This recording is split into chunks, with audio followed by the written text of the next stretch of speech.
Nick Elder joins me here today, and you can learn what Nick is up to by following him on LinkedIn. So look for Nick Elder Real Estate, and I'll make sure to have that link directly in the show notes. But Nick, I really appreciate your time here today. It's great to be here, Jack. Thanks for having me. So I've got to start things off by saying Nick came from pharmaceutical sales to real estate investing, and understanding that was probably a fairly high paying and secure job. Nick, what made you find your way to real estate? A forced layoff.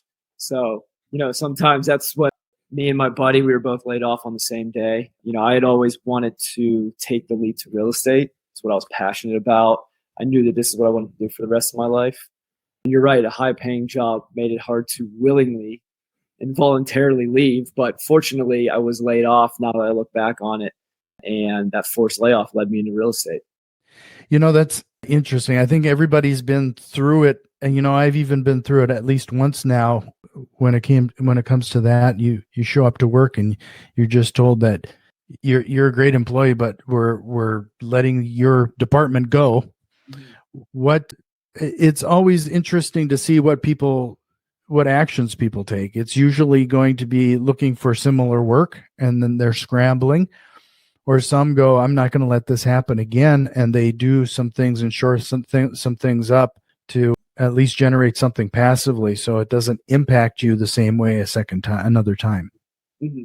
Yeah. I started a company 2 years ago with my friend and his wife. Trinity P Partners is the name of the company, and my friend Joey, he was my boss, and I realized how difficult it really was to try to do this pharmaceutical sales thing from 9 to 5. And then, I'm in a serious relationship, and then go out and try to do the real estate thing from 6 to 9 or 6 to 10.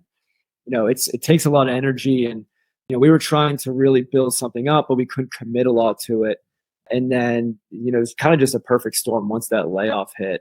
One of the things I did to really, get myself prepared for something like that is building as much liquidity as possible so that I could carry myself for 6 months to a year while I, tried this real estate thing.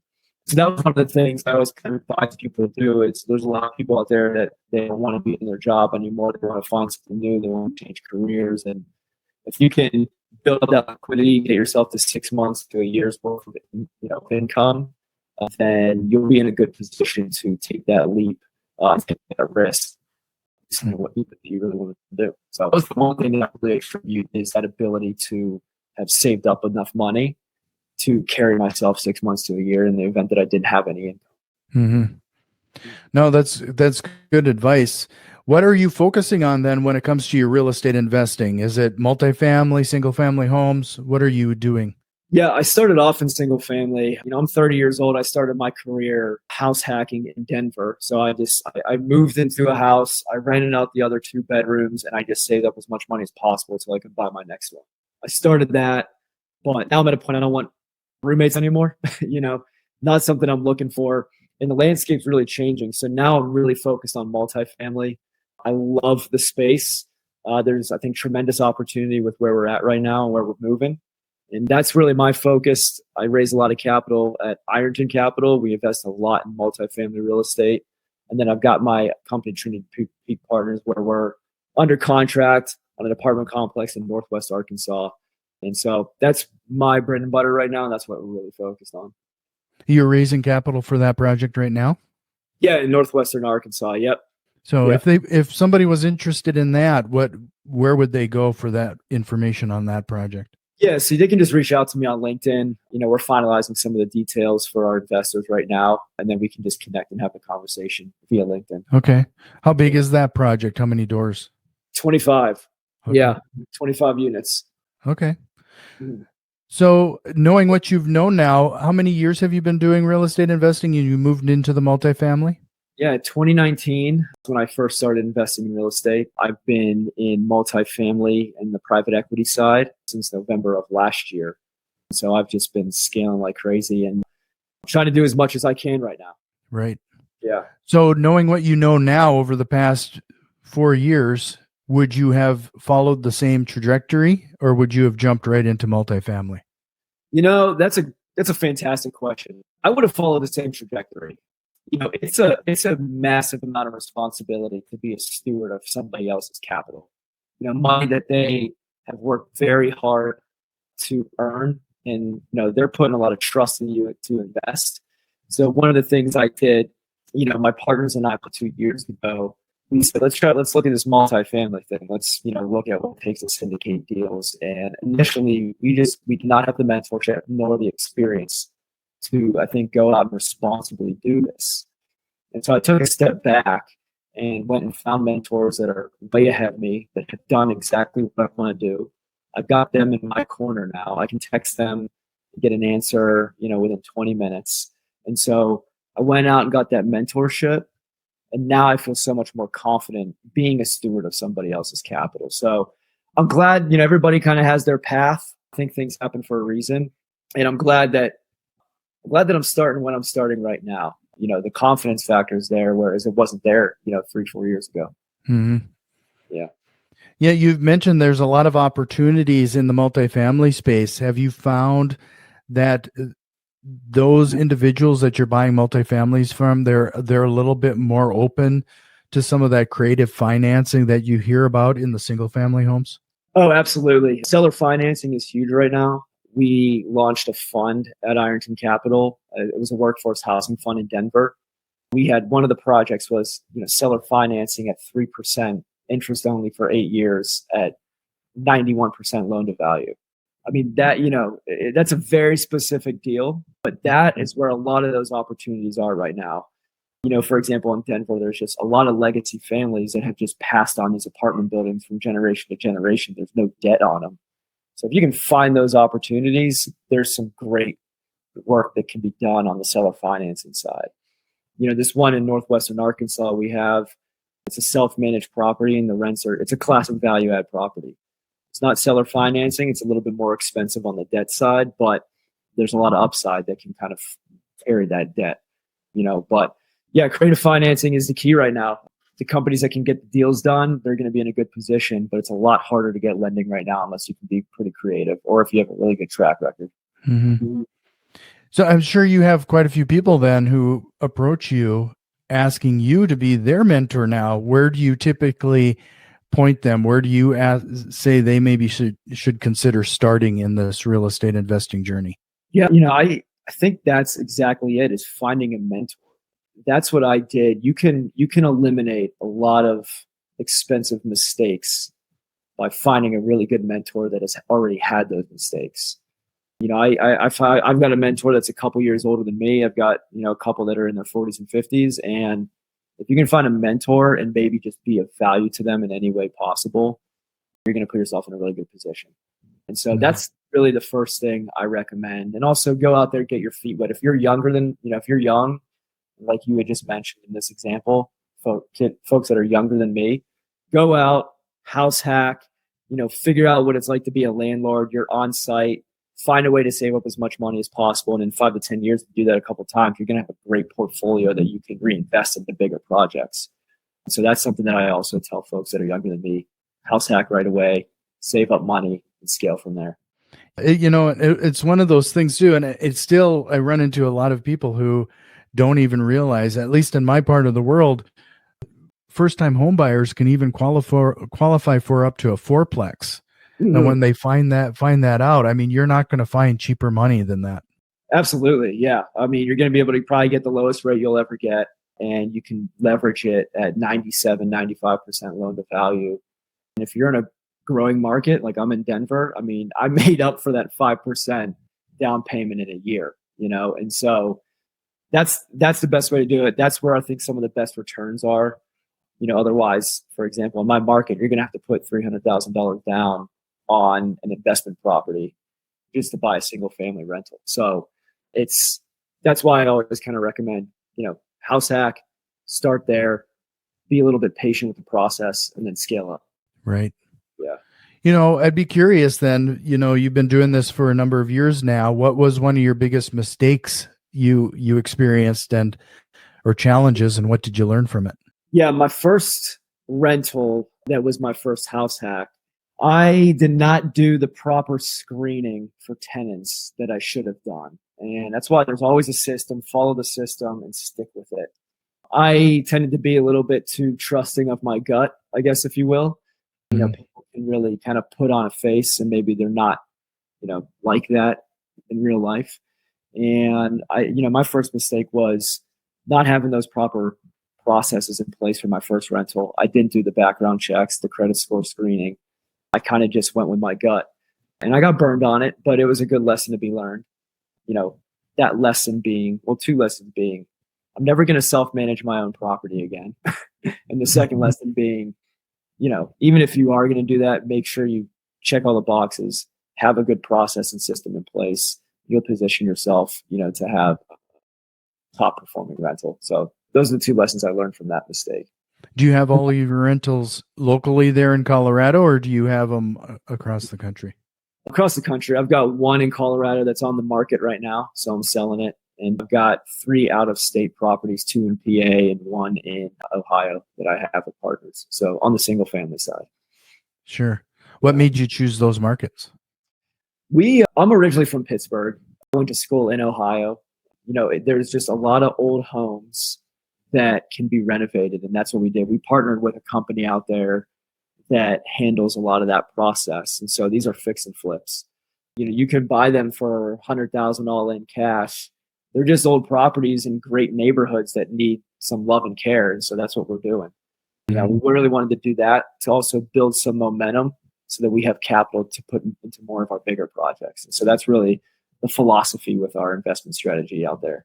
Right. Is that where you're actively looking for as well, or are you open up to other areas of the country? We like it there for the single family. We've got kind of like a fix and flip strategy we do with some friends and family that have about $25,000 to invest. They'll fund half of the purchase price and me and my 2 partners will do the other half. But we like those markets. It's cheap to get in and you can make about 20% on your flips. You could do the same thing in Colorado, but the price is much higher. So you're paying $600,000 for Denver. The same kind of profit margin getting over in PA, right? It's cheaper there. So I like that for the single family flips, but not what I'm looking for on the family side.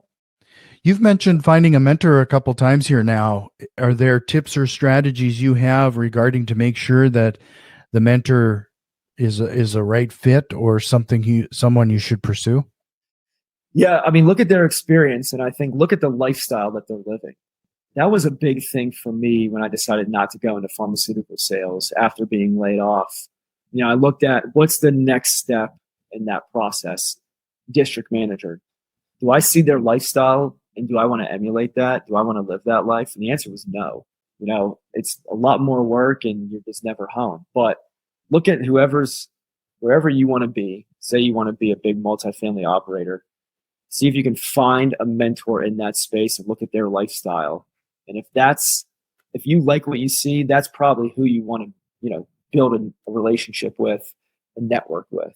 Ultimately, you kind of want to go into that direction of your mentors. If they're living that lifestyle and they've got the experience you're looking for, do it. Mm-hmm. Just to remind everybody, find Nick on LinkedIn. Look for Nick Elder Real Estate. And like I said before, I'll have that link in the show notes. And if you found any value in what we're talking about here today, do us a quick favor and share this episode with one of your real estate investing friends. So, Nick, with all that being said, where is your future? What are you hoping to accomplish in the next 365?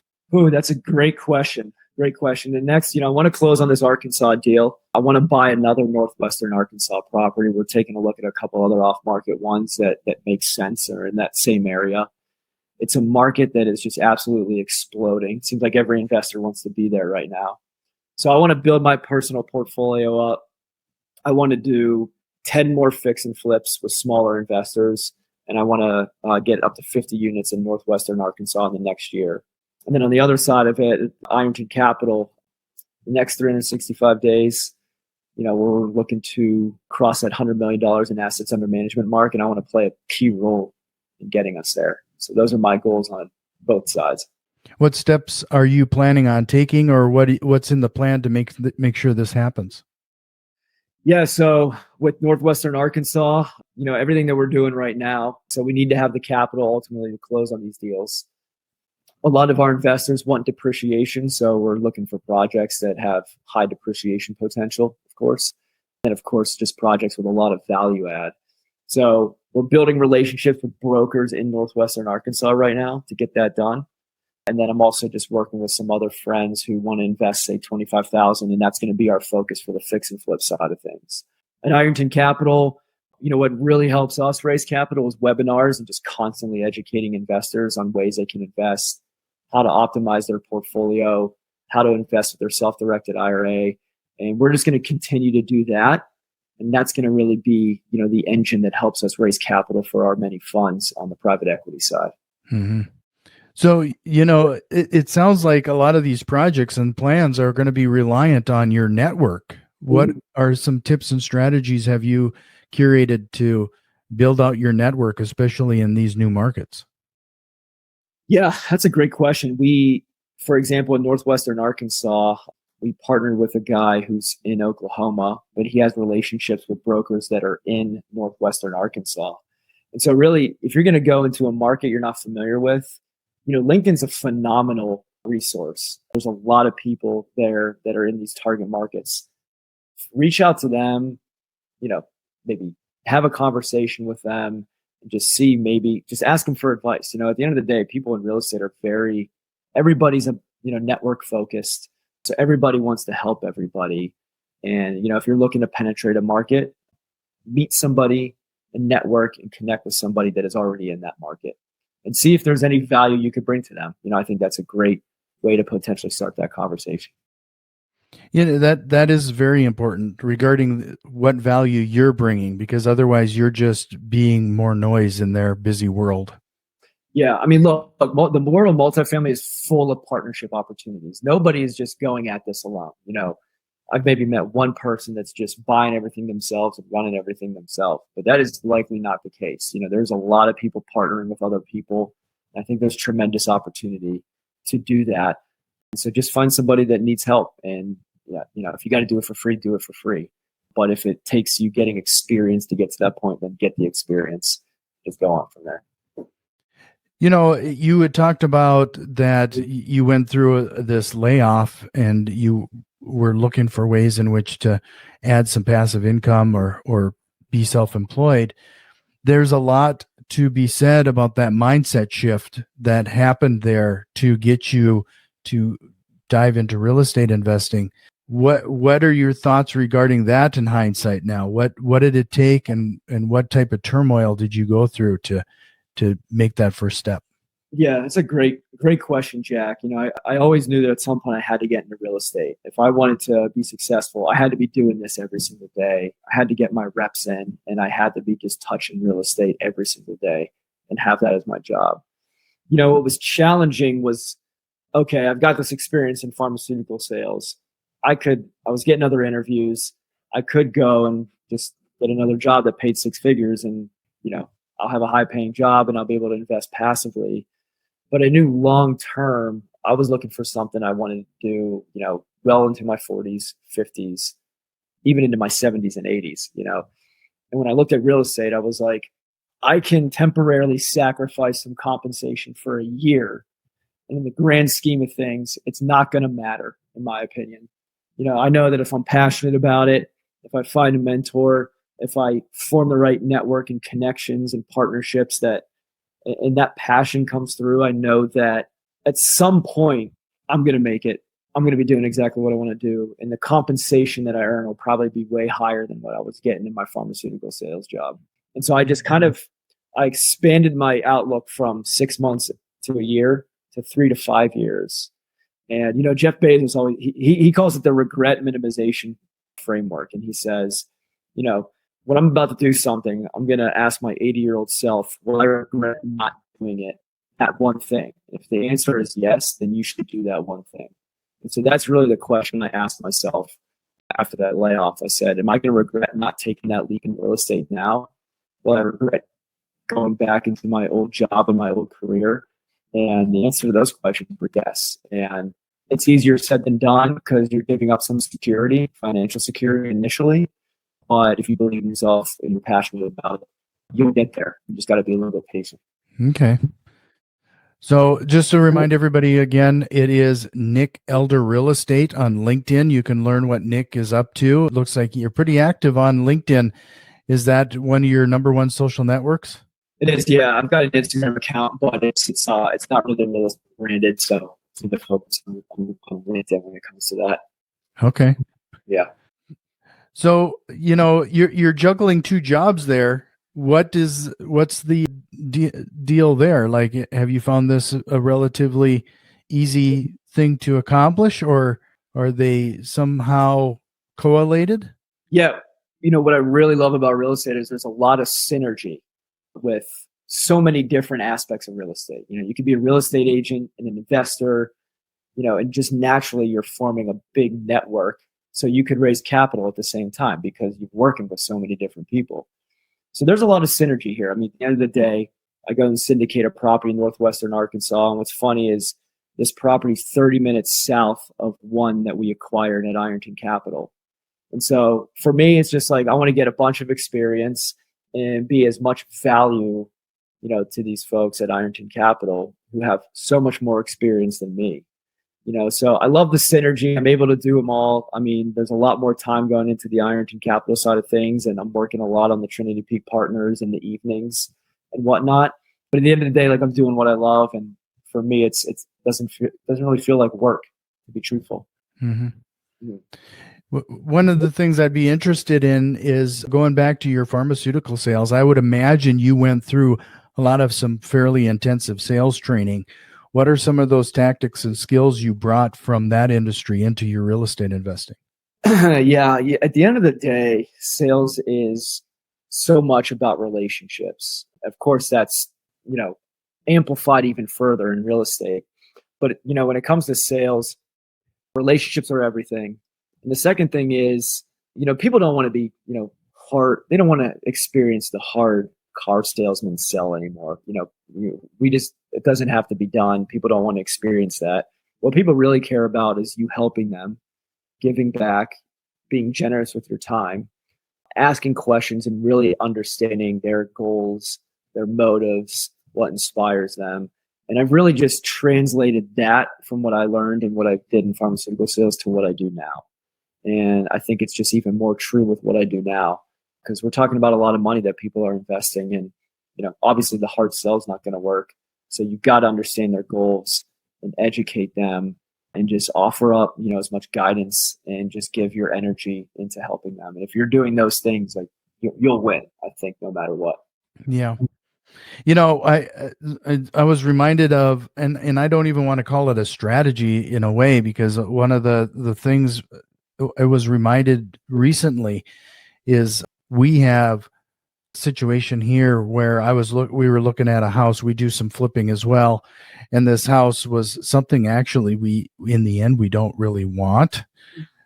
So it's interesting how much more, I don't even want to call it leverage. I want to call it like sellers will start to pursue you when you give the impression you don't want it. Does that, you know what I mean? I think so. I was just reminded of that recently again because of this situation where we're working through. Yeah. I definitely would agree with that. I think that I've seen that happen a time or two, especially on, the deals that we're looking at. There've just been like a lot of negotiations back and forth on those single family ones. And even in this one in northwestern Arkansas, we didn't really try to give the impression that we didn't want it, but we weren't as aggressive about getting it. And yeah, if you do that, you give up your leverage somewhat. If you really show that, you really want this deal. So yeah, I definitely agree with that sentiment, and I've experienced it myself. I'd be curious as to hear your thoughts on this. I recently saw Grant Cardone say something about when it comes to multifamily, it's already going to be a good deal because it's simply that it's being listed. Of course, it's a decent deal. The numbers have to pencil out, otherwise it wouldn't be on the MLS. What are your thoughts on his statements regarding that? It's definitely an interesting statement. I like Grant Cardone in some ways, and in other ways, I'm not a huge fan. But at the end of the day, the guy does know what he's talking about, and he's hugely successful. Not every deal that's out there is a good deal. I mean, the deals that we found at Iron Capital have been some stellar off-market deals, and I would say, I mean, if it's on the MLS, it can be a good deal for sure. It can also not be a good deal. So at the end of the day, the numbers don't lie, and you got to run those numbers and know for yourself. So to close some things out here, I based on what you've said, finding a mentor and a few other things. Could you talk a little bit about, you get the mentorship, you might get some training and a few other things, the importance of what you do with that information in the end and taking that imperfect action. Yeah. And getting off the starting block. So what are your thoughts regarding any of that? Yeah. I'm a fan of really just throwing yourself into it. A lot of people will get into analysis paralysis. They'll think a lot, they'll think about all these things they want to do and get that dopamine hit, but then they never do it. And I just think take one step at a time, read books, listen to podcasts, but make sure you're taking action, because at the end of the day, the action is what's going to give you the confidence. And the confidence is what's going to, just allow you to scale, be a steward of other people's capital. And it's just going to show in everything that you do. And so I just think get started, figure out what you got to do, throw yourself into it, and don't be afraid to fail at the end of the day. I see a lot of the most successful people, they've had some failures from time to time. And that's usually what has led them to be where they're at today. Right. Well, again, it is Nick Elder Real Estate on LinkedIn. But before I let you go, Nick, I'm going to throw some rapid fire questions at you if you're ready for them. Let's do it. What lie do real estate investors tell themselves and others? That it's passive. It can be passive. You can invest in syndications and be a passive investor, but if you're looking to be active and scale your rentals, for example, a single family rental portfolio, it's not passive. Even if you have a property manager, you still got to manage the property manager. So just know that it takes a lot of work still. Do you have a book recommendation for us, or what are you reading right now? Yeah, The Comfort Crisis by Michael Easter is one of my favorite books. I've read it twice, and I always recommend it. That's a new one. Okay, Yeah. I'll have to check that one out. What is one tool you can't live without, whether it's in your business or personal life? As much as I hate to say it, my phone. I'm on it all day. I'm making calls to investors. I look at my email. If I didn't have it, I don't know where I'd be. So kind of a double-edged sword there, I suppose. If you could go back in time and give your younger self one piece of advice, what would it be? Learn finance. Maybe take a finance course in college. And then I think I'd add one more thing too. I would have started the house hack earlier. I started when I was 26. I probably could have scraped a few more pennies and started at 23 or 24. So I wish I would have just started sooner. Sure. In under 60 seconds, I need to get you to give everybody one piece of advice they can implement today to have a direct impact on their real estate investing. What would it be? Go to a meetup. Find the meetup where there's a lot of people, a lot of experienced people. And I know we've talked about this in the last several minutes, but network, network, and network. And it's some way you'll meet somebody that'll lead you down a path, and just trust in that process. Well, Nick, is there a question or concept you wish we would have covered here today? I don't think so, Jack. I think this has been a great conversation. I appreciate all your time, man. No, I really appreciate yours, Nick. Again, it is Nick Elder Real Estate on LinkedIn. That will be a clickable link in the show notes. But really appreciate your time here, Nick. It was great to meet you.